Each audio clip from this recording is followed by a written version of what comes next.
Well, that was great, Mike. Wonderful overview of some complex issues, and thank you for the discussion with Rafi. I'm going to move on to our next speaker, who is, interestingly, Rafi Landovitz. So I'm going to introduce you to Rafi, who is a professor of medicine at the UCLA Center for Clinical AIDS Research and Education, and is the center co-director. He's led numerous studies on combination prevention interventions and projects using post-exposure and pre-exposure PrEP strategies for MSM and transgender women. He's part of the leadership group and the DAIDS-funded AIDS Clinical Trials Group Network and HIV Prevention Trials Network, and the former Adolescent Trials Network, leading the field in studies related to pre-exposure prophylaxis.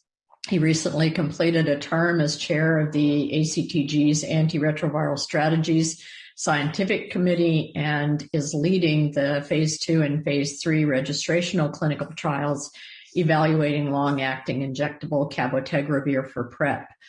He serves on the executive committee for the HIV Prevention Trials Network. And I love this last little tidbit about Rafi. He was awarded the HIV Medicine Association HIV Research Award in 2017 for the work that he has done, which has been really groundbreaking work looking at long-acting injectables for PrEP. So he's going to talk to us this morning about challenges and opportunities in HIV pre-exposure prophylaxis and offer you the latest information in 2021 about this topic. Thank you so much, Connie. And I apologize to you all that you're probably sick of me already. These are my disclosures. Our learning objectives today are going to be to talk a lot about, as Connie mentioned, I've been sort of immersed in long-acting injectable PrEP and the HPTN 083 study, which over the last year we've shared the results of at a couple of conferences, and some challenges that I think this is going to bring to the PrEP field as we get long-acting PrEP agents. And there are important issues around testing and around the potential for generation of resistant virus that could have implications for the therapy we choose for people who acquire HIV despite the use of these PrEP agents. Those of you who have heard me talk on this topic before are very familiar with this graphic. This is my way of summarizing the available randomized clinical trial data for TDF-FTC or Truvada-based PrEP. That really showed that, across a variety of populations and a variety of circumstances, we had very varied point estimates for the efficacy of PrEP that early on created a lot of consternation and confusion for providers and consumers of, does it work? How forgiving is it? What's the onset of protection? What are the implications if it doesn't work? Can it work for cisgender women for vaginal protection? And, can it work for sort of a pericoital on-demand strategy? And the answer, of course, is yes to those questions. It works, for vaginal exposures. It works for rectal exposures. It can work in a pericoital or 2-on-1 pattern for MSM. And, a lot of it depends on taking it as prescribed in each of those contexts. But it's clear that not everyone benefits from equally from TDF-FTC PrEP, and it really spurred the ongoing search for additional PrEP agents and really pushed the field to what I sort of call to PrEP 2.0, and that was new PrEP agents and new ways of delivering pre-exposure prophylaxis for those at risk but not living with HIV. And on the left side, we have two phase 3 registrational trials of a dapivirine ring. Dapivirine, of course, a non-nucleotide reverse transcriptase inhibitor that's not available as an oral preparation, that showed 30% protection in randomized placebo-controlled clinical trials and now has gotten regulatory approvals in Europe through the EMA and is before the FDA for consideration of approval here in the United States. And of course, the Discover trial comparing TAF-FTC or FTAF to FTDF in gay men and transgender women, showing non-inferiority for that agent with some sensitive biomarkers and studies that suggested perhaps a better safety profile, but no difference in clinical outcomes between those arms, leading to regulatory approvals for FTAF for all routes of exposure except for vaginal at this point. But again,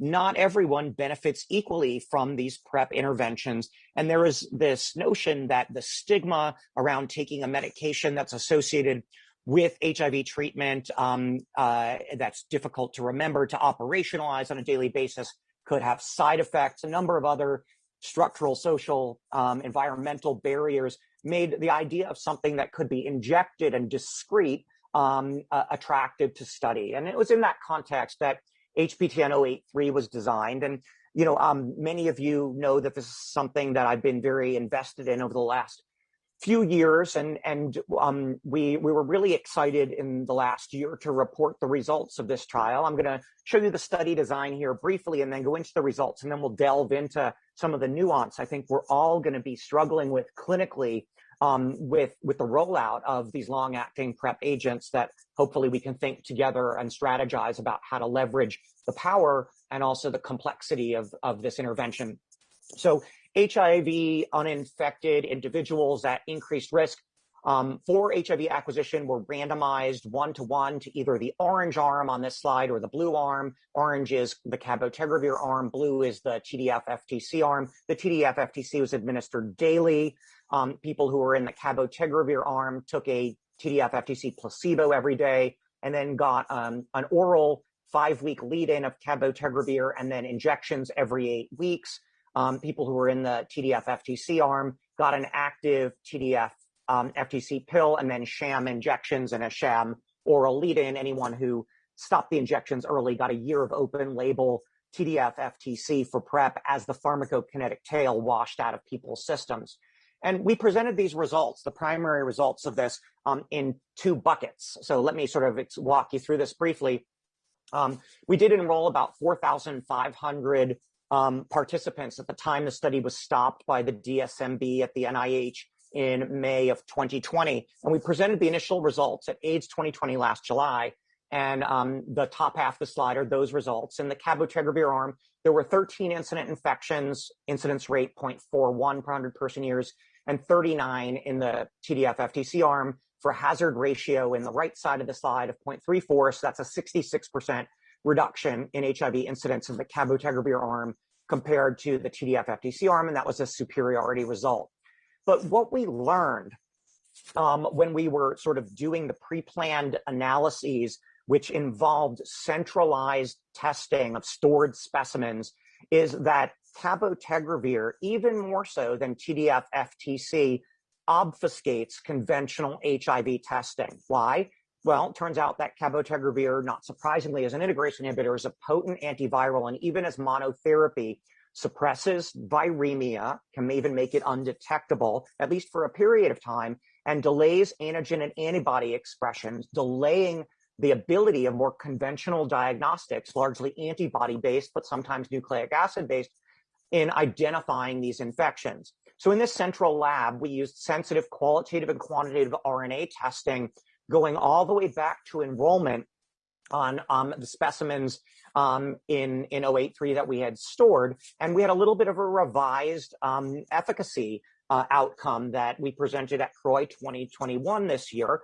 And that's on the bottom half of this slide. So one of the HIV infections that we thought was incident in the CAB arm turns out was there at the beginning. It was in the eclipse or window period, but that was not picked up on site-based testing, but it was on central laboratory testing, giving us finally 12 incident infections in the CAB arm and an unchanged number in the TDF-FTC arm. And you might say, well, on the right side of the slide, it really didn't change the hazard ratio very much. It doesn't change the interpretation. So why do you care? Well, I'll tell you in a second why we care. As soon as I tell you a little bit more about safety, because I think everybody is concerned, with a new product, are there safety concerns? And really, the main thing that we saw that was different between the two arms were, not surprisingly, injection site reactions. 80% of the people who were getting active cabotegravir had some injection site reaction. You can see it declined over time in this slide as people got serial injections. But there was about a 30% rate of injection site reactions in people who were getting the sham or placebo injection. You can see from the color coding, green is mild, yellow is moderate, red is severe, that happily most of them were mild to moderate. But when people do have a severe reaction, and that was about 2.2% of our participants, it did lead to a much increased rate of 75-fold odds of discontinuation of the injectable study product. So injections aren't going to be for everyone. And a lot of discussion ongoing about with implementation, should you pre-medicate and what things can we do to minimize the chance of an injection site reaction, particularly while it's required to be given as a gluteal injection. Of course, additional injection sites are currently being explored for bioequivalence that may expand that, but for right now, it does have to be delivered as a gluteal injection. A lot of people were also interested in weight changes. A lot of buzz right now, of course, about integrase inhibitor associated weight gain in people living with HIV, and of course the PrEP space, a really intriguing context in which to probe this question. And we did look at this in 083, and what I'll tell you is overall, we did see a greater increase in weight in the cabotegravir arm, 1.3 kilograms per year compared to the TDF-FTC arm, about a kilogram lower than that, 0.31. But what's really interesting is that's really driven by what happens in the first year on treatment, where a cabotegravir, you get about 1.5 kilograms, and the TDF-FTC, you lose about 0.5 kilogram. And then after that, it's really identical. So it's kind of interesting. It makes you wonder if sort of the GI side effects of TDF-FTC in that first year are really what's driving these differences absent HIV being in the mix here. So lots more to come about that, but I thought that was provocative and interesting. And when I say, and then we observed something unexpected, I'm hearkening back to this testing that we did that changed the primary efficacy interpretation. So this is a little bit of a busy slide. I'm going to zip through it. But on the left side is what we did at the sites. And what's important here is at every visit when someone came in, the site did a rapid test, a point of care test, an antibody test, and then a laboratory-based, so an instrumented antigen antibody test. And at screening, we did an RNA within 14 days before starting anyone on PrEP. And then there were some reflex studies done if either the point of care rapid or the antigen antibody test were reactive at the follow-up visits. And, as I mentioned, that was what was done in real time. On the middle and the right side of the slide is what was done on the central laboratory at Johns Hopkins, and that was done retrospectively. So when I talk about what we found, you have to remember that the information at the central laboratory wasn't available in real time to the sites. It was done after the study was unblinded in a post hoc way, and then we figured out some of these nuances. And what that suggested to us, as I mentioned, is there's this flickering of some of these tests. Cabotegravir is so potent that it can suppress viral replication. It can delay antigen and antibody production. And so instead of stopping when we found a negative set of tests, when we back tested from the site detected first positive visit, we went all the way back to enrollment. And when we did that, this is what we found. And those of you who sort of have been following this cabotegravir literature will remember this slide that I presented at AIDS 2020 that buckets the originally 13 incident and the 2 baseline or prevalent HIV infections that we found in the cabotegravir arm. And I bucketed them this way because the A cases were the prevalent cases, the B ones were the ones that happened a long time after anyone had received any active cabotegravir.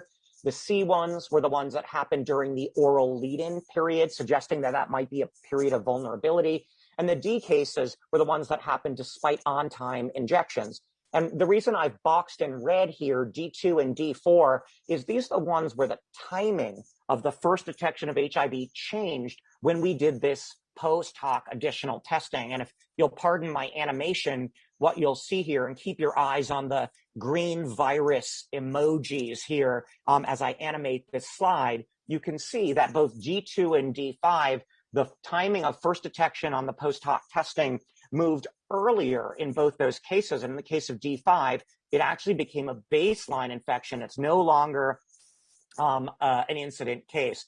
And so we renamed it. We renamed D5A3. And when we did this additional testing, we actually found additionally another baseline case that we called A4.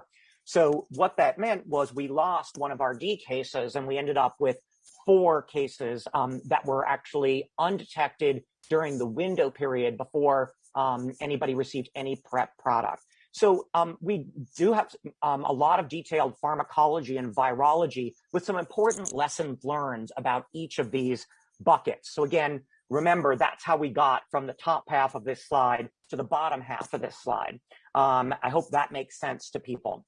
And the reason I'm telling you this is we learned some important lessons. So what did we learn from the group A cases? There's 4 cases now, and I'm going to get a little bit into the unicorn weeds here, right? And I say unicorn because these were all very rare events. Remember, there's 4,570 participants in this trial. Half of them got Cabotegravir, and we're delving into this because each one is sort of a unique case study that's telling us something important about long-acting PrEP that we need to pay attention to. So I hope you'll pardon my detail and getting into the weeds a little here. So these are the 4 cases. I'm going to walk you through the first one a little bit carefully because there's a lot of information here. So let's look at A1 in the upper left corner. So this is a plot of the pharmacology and the testing results over time. So the orange dots that you see, those are the Cabotegravir concentrations. And the horizontal lines that are dotted that you're seeing, those are the various thresholds that were derived from the macaque or non-human primate prevention studies. So 1x, 4x, and 8x PAIC90. The top dotted line, 8x PAIC90, is really above the threshold that we were targeting for protection from rectal challenge from those animal studies. So you can see the first time we check in A1 any Cabotegravir levels during oral dosing that we're above that 8x PAIC90 level. And the red vertical line is the central laboratory testing time when we found evidence of infection. And the blue line is when the site detected the infection. So the site detected the infection 4 weeks into the study here. But really, when we looked really carefully with the central testing, you can see with the red line, it was there before any PrEP product was administered. And remember, that's despite the fact that we did an RNA test as well as a rapid and an antigen antibody test at screening. And we did a point of care, a rapid and an antigen antibody test at enrollment at that week 0 visit before giving anybody PrEP products. On the top above that A1 list, you can see the viral load on the central laboratory testing, had that been done, was 4,000. You can see what happened at the week 2 visit is Cabotegravir monotherapy suppressed that viral load to less than 40. Interestingly, it was detected at week 4 when the viral load was 78. So you can see with all 4 of these cases a similar pattern. The first time we detect Cabotegravir at week 2, it's at high levels as expected. So these people look like they were taking the Cabotegravir as prescribed. And some of these people, because the HIV wasn't detected on the site-based testing, went on to even get injections of Cabotegravir. Those are the green vertical lines.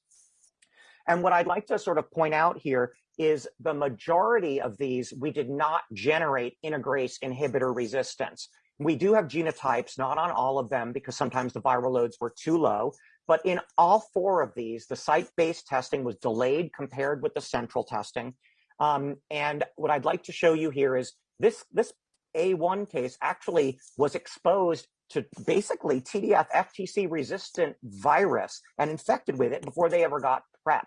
So that's sort of fascinating. That's not something we see very often. This case A2 is particularly interesting because we know we had wild type virus when the participant was first infected, but because of continued exposure to Cabotegravir, developed integrase resistant mutations that would be expected to confer reduced susceptibility to the integrase class. We didn't see that in the others here, but this person did suppress in a boosted protease inhibitor regimen. We did not find other resistance in the A cases. Let me jump to the B cases, which were the ones that there was no recent CAB exposure to. This is super interesting. And I say it's super interesting because we have examples here in B1, B3, and B4 of somebody acquiring HIV really during the tail of Cabotegravir. And those of you who've been following this long-acting and the Cabotegravir issues, Something we've wrung our hands a lot about is what's going to happen if someone acquires HIV during the tail, and is it going to generate resistance? And, we can talk more about it in the panel discussion if people are interested, but let me share with you that the answer is no. In B1, this person had non-nuke mutations, but no integrase mutations when the HIV was actually detected. They suppressed on a PI-based regimen.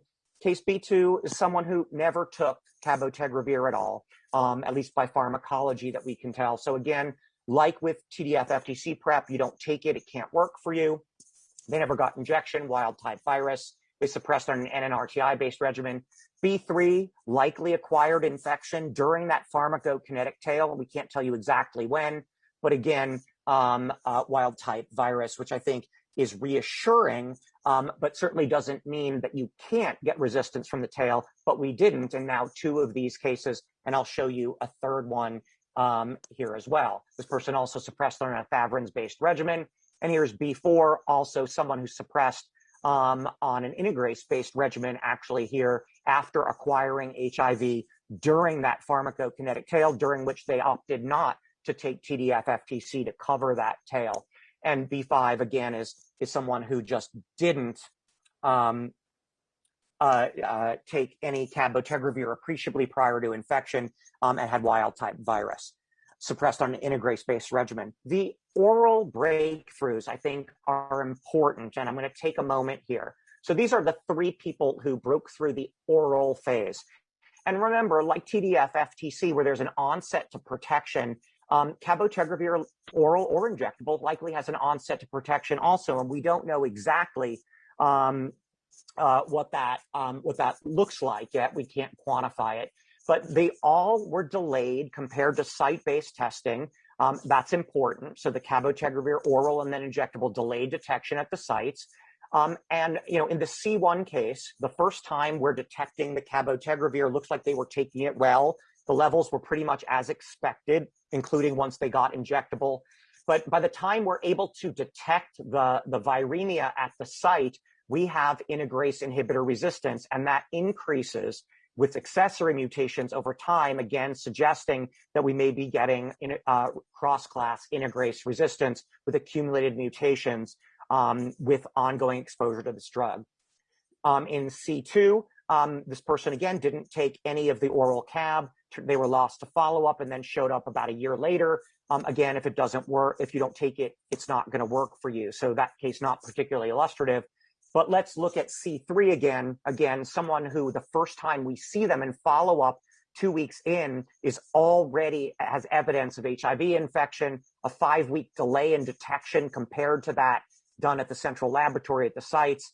And again, integrase inhibitor resistance at the time it's diagnosed at the site. And again, happily, this person suppressed on a PI-based regimen. Let's look quickly at the group D infections. These are the ones on-time injections, and people got HIV anyway. So this is D1. I'm going to go through each of these separately. D1, there was about a 16-week delay in detection at the site compared to the central lab. You could see the RNAs are very low and smoldering. When time it's detected at the site, the viral load's actually less than 40. So it's sort of fascinating that that's when the antigen antibody test at the site turned positive.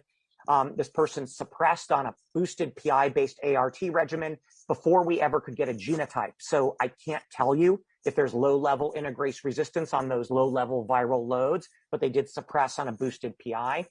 This case was particularly vexing because with the flickering of the site-based testing and a 14-week delay in detection, the participant didn't actually believe their own HIV diagnosis. And here, this shaded area between weeks 47 and 50, they actually went on a 28-day course of post-exposure prophylaxis because they did not believe that they were living with HIV at that time. And that 28-day course may have actually further complicated the diagnostics that were being done at the site.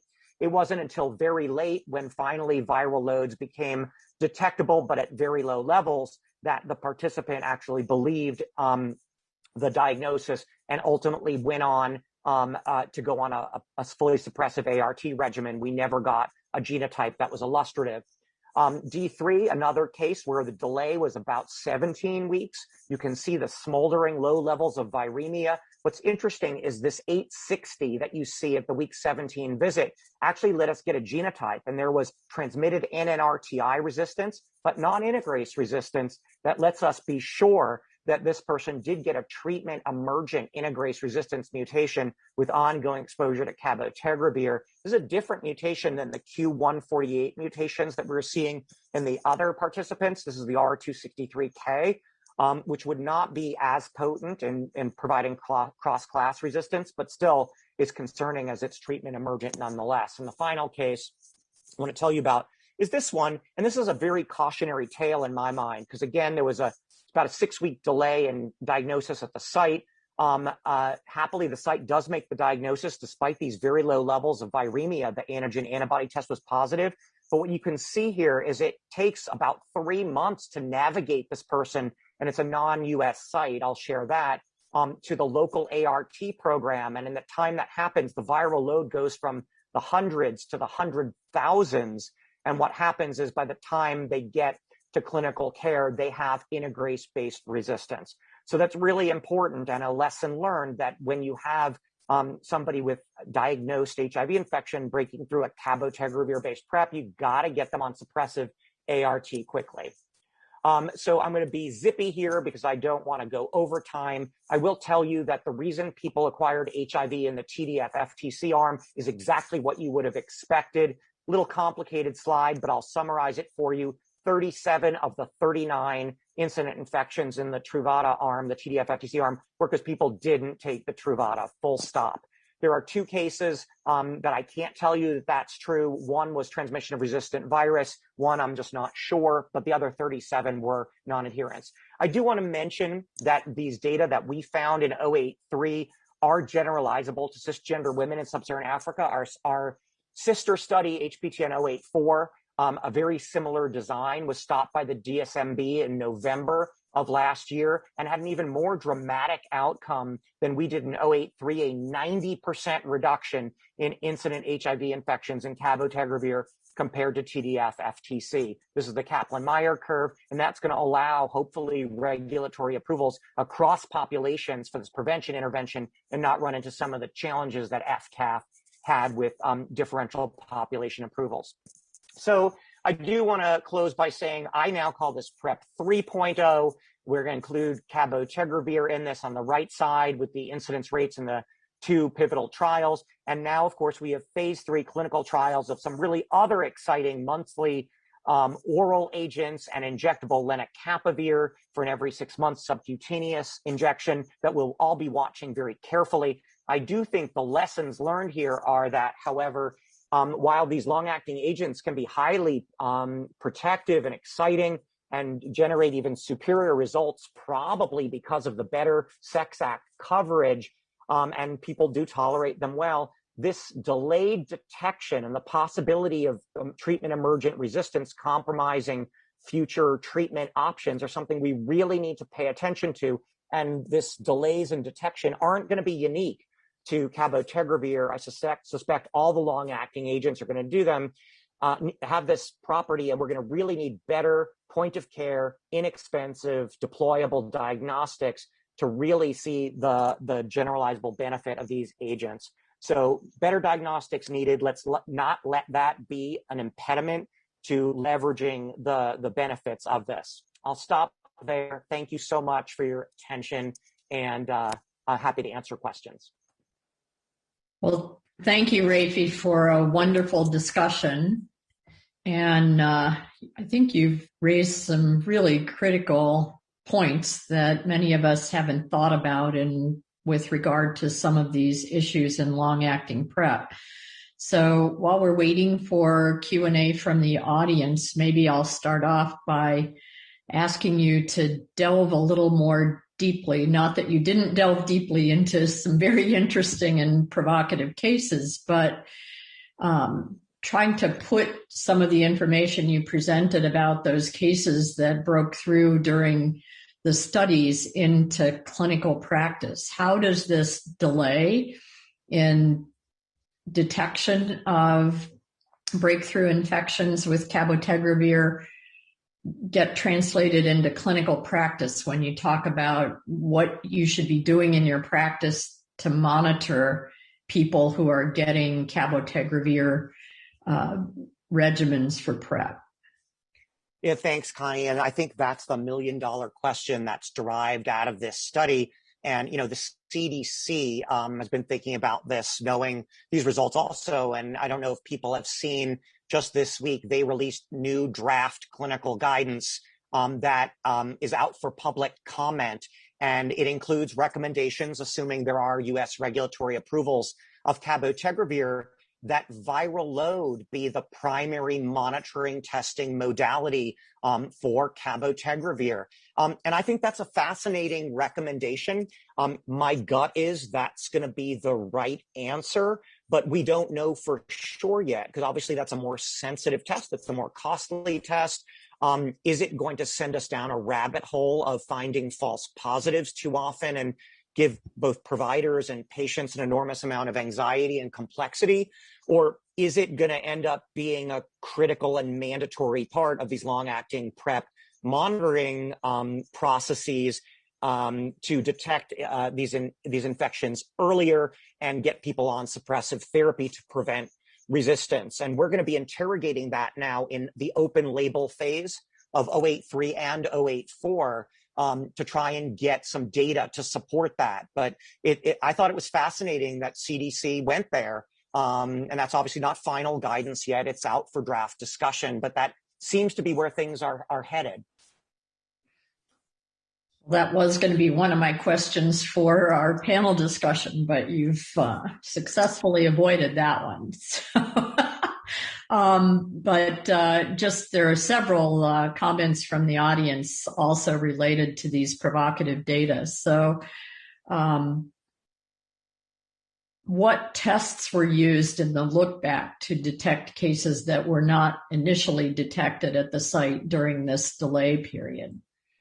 Yeah, thanks. And I apologize for flying through those slides. After the course, when the slides are made available, people can go back and sort of look at the details. But what we did centrally at the HPTN Laboratory Center on every specimen was we did an architect antigen antibody test. If it were reactive, we did a Genius discriminatory test. We did an Aptima qualitative RNA test, which is estimated, although qualitative, to have a threshold of detection of about 30 copies per mil. And then for Aptimas that were positive, we reflexed to quantitative RNA testing.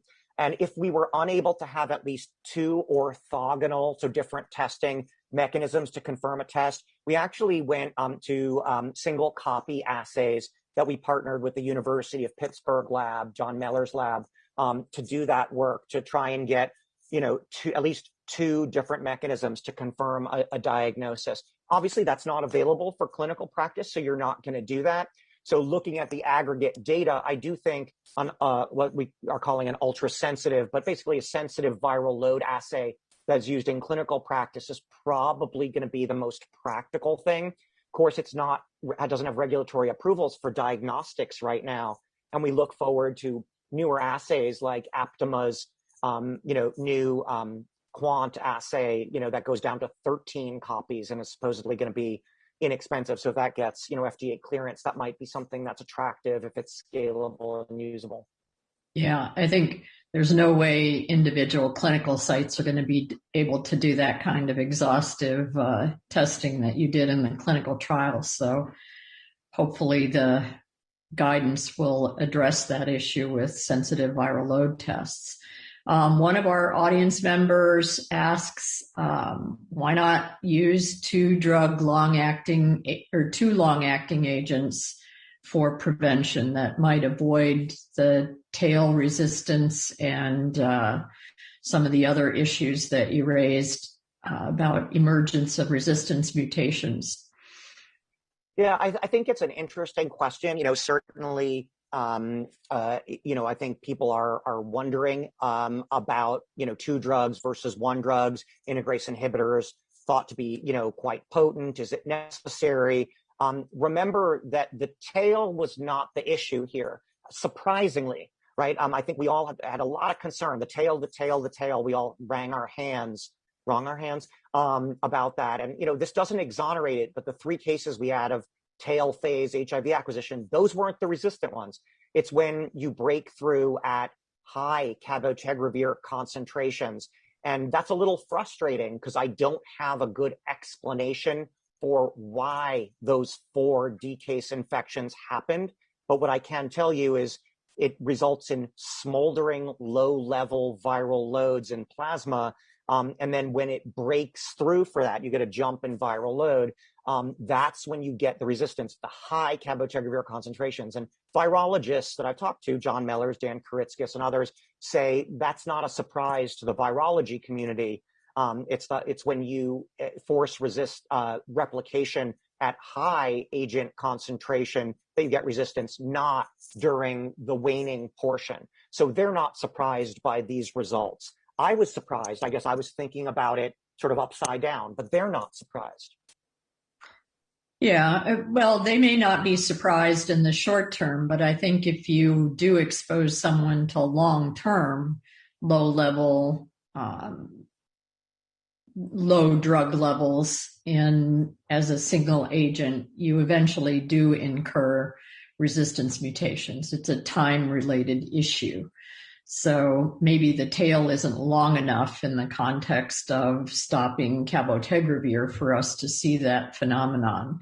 But we do know that people who are failing therapy for a long period of time and have low drug levels eventually get resistance mutations. Another question from the audience: is Cabotegravir effective in cis women as well, or just MSM? I think you covered this briefly in 084. You haven't quite gotten to the full data set from 084 yet, but. Yeah, I believe the 084 team is hoping to present additional data on resistance and PK at an upcoming conference soon, but they're still working on it. But it does work very well, arguably even better for cisgender women, with 90% reduction compared to TDF-FTC. Great. Which is really exciting. Then another question for you, just maybe more from your clinical practice than from clinical trial experience. What is your patient profile in terms of people who are wanting to use Cabotegravir for PrEP? Are there differences related to race and ethnicity, gender, socioeconomic groups, other kinds of patient population issues? Yeah, thank you. I think it's a really important question. We don't have regulatory approvals yet, so I can't really comment on who's going to vote with their feet and want it and what the challenges are going to be. I think with the initial approvals, it's going to have to be delivered in a healthcare setting. So I think, having to come into a clinic every 2 months, some people are not going to like that. Some people aren't going to want that. I think if we're able to expand and deploy the context in which it could be administered, home-based nursing, community-based venues, non-medicalized venues, pharmacies, I think we might get broader uptake. We did have a racially and ethnically diverse group in the study that showed, at least in a study context, and that obviously we always wonder if it's generalizable to everyone else, that the effectiveness was preserved or even greater in some of those populations who showed less benefit from oral PrEP. So that was really, really exciting and gratifying. Well, great. So thank you to our audience members who posted questions in the Q&A. We're going to have to move on to our next discussion now.